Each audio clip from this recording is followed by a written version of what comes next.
Steve Schmidt is here on The President and the Truth. Up next.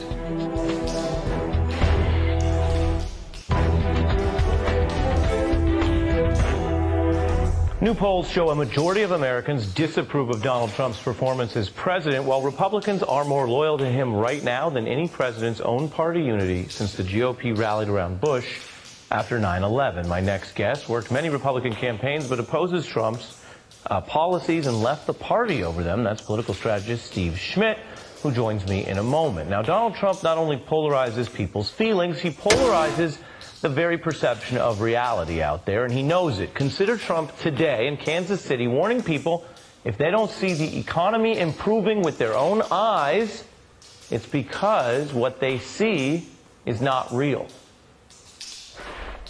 This country is doing better than it's ever done before economically, but it's all working out. And just remember, what you're seeing and what you're reading is not what's happening.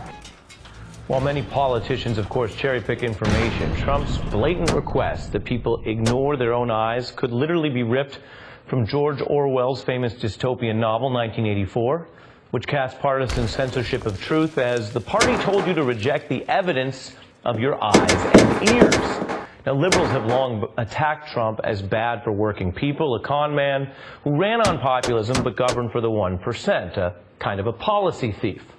Another critique is that Trump is actually challenging something more valuable than property, our sense of reality itself. Consider another dystopian writer, Curtis Jackson, who said, "Hate a liar more than I hate a thief. A thief is only after my salary. A liar is after my reality." In fact, in that same song, there is another axiom, quote, "Here's a jewel, love your enemies and hate your friends. Your enemies remain the same, friends always change." And some of the friends who know Trump best are changing. Michael Cohen, Rick Gates, Mike Flynn. Meanwhile, Trump's wider cast of political friends, if you want to call them that, Republicans who never met him around the country, they're standing strong tonight and appear down with his reality. I'm joined by Steve Schmidt. Steve, what do you think Trump is doing, and is he aware to some degree that denying the publicly reported reality is key to his reelection? Of course, Ari, you talked about 1984. There's the famous scene at the end of the book where Winston is being tortured and the party official is holding up 4 fingers and says to Winston, "How many fingers am I holding up?" And Winston, being tortured in tears, says, "I only see 4. I see 4." And the party official says, "It could be 3 or it could be 5. It's what the party tells you it is." And so it's not just that Trump is assaulting objective truth. This is a political strategy. This is about a demand for obedience. This is the transformation of a smaller Republican Party into a cult of personality, where what the leader says is true is true. What the leader feels to be true is true. And if you can subordinate reality at the command of a political leader, you are no longer functionally living in a democracy, whether it's inside the United States or not. For a faction of this country, they have surrendered their sovereignty, their intellectual autonomy to Donald Trump. Now, I'm not a psychiatrist. I'm not a psychologist. I can't explain why, if you were to join a cult, why he would be the cult leader that you would line up and follow. That being said, though, when you're able to convince somebody what is certainly true is not, when you can embrace the big lie with the same type of effectiveness that fascist movements used it, that Hitler used it, that Mussolini used it, that Soviets used it, then you are well on your way to doing grave and lasting damage to the fundamental institutional pillars of a democratic republic like the United States.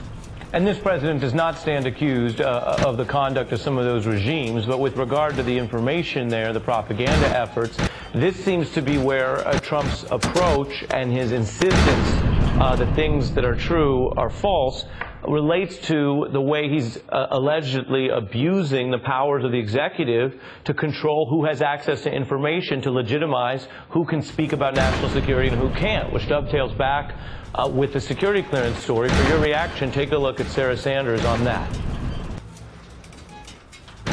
Is Russia still targeting the U.S., Mr. President? Fred, let's go. Make your way out. No, you don't believe that to be the case? I had a chance to speak with the president after those comments, and the president said thank you very much and was saying no to answering questions. The president is exploring these mechanisms to remove security clearance because they've politicized and in some cases actually monetized their public service and their security clearances, and making baseless accusations of improper contact with Russia or being influenced by Russia against the president is extremely inappropriate. Steve? Ari, it's not just that there's no other spokesperson for the executive seat of power in a democratic republic anywhere in the world where you see that type of lying.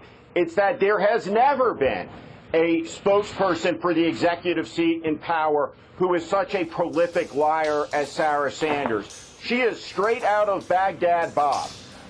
It's truly remarkable the magnitude of her daily lying. But look, this is all part of a political strategy, and I've talked about it before. Trump uses mass rallies and constant lying to incite fervor in a political base. 2, he scapegoats minority populations and casts them to be blamed for every problem in the world. 3, he allows for his supporters to feel victimized by the scapegoated populations.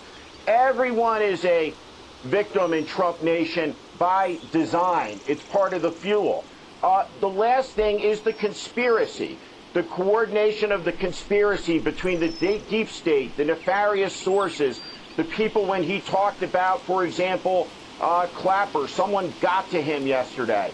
And then lastly, the assertion that Trump is above the law by Trump himself, that Trump defines what is reality, that Trump defines what's truth, and that Trump asserts heretofore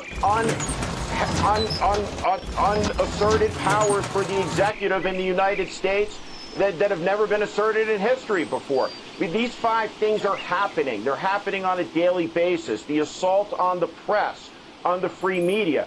We still have a First Amendment in this country, but he is as hostile to the free media as any president has ever been, and any president could conceivably be in the United States. And so all of these things together are not isolated. It's part of a pattern. It's part of a strategy. And it's going to do grave damage to American democracy. And this is a moment in time where Republican leaders who have been complicit, have been silent, have been cowardice, are called on to defend the institutions, not of conservatism, not of the small L liberalism that the Democratic Party embraces, but the fundamental pillars of a liberal democratic society, which he is weakening every day. Right, and that's the connection as you draw it between the assault on facts, the potential abuse of government power, and the undermining of the rule of law. Of course, it is law that ultimately is the way we adjudicate certain factual debates in this country. All of those things happening together. Steve Schmidt, thank you so much for joining the beat tonight. Good to be with you. Thank you. We are now 48 hours from a deadline to reunite thousands of those families who were separated by Trump's executive order. It's a story we're staying on, and we have a new judge's ruling that came out tonight. We're going to show it to you next. The Trump administration now has just 48 hours to try to partly address the humanitarian crisis it's created at the border, which has now ripped away 3,000 children from their parents. We can report tonight that moments ago, a California federal judge barred the government from further deporting parents before they can reunite with their children for their shot at legal asylum. This move comes after the Trump administration admitted yesterday it has deported more than, get this, 460 parent migrants without their children. A new ACLU case, meanwhile, argues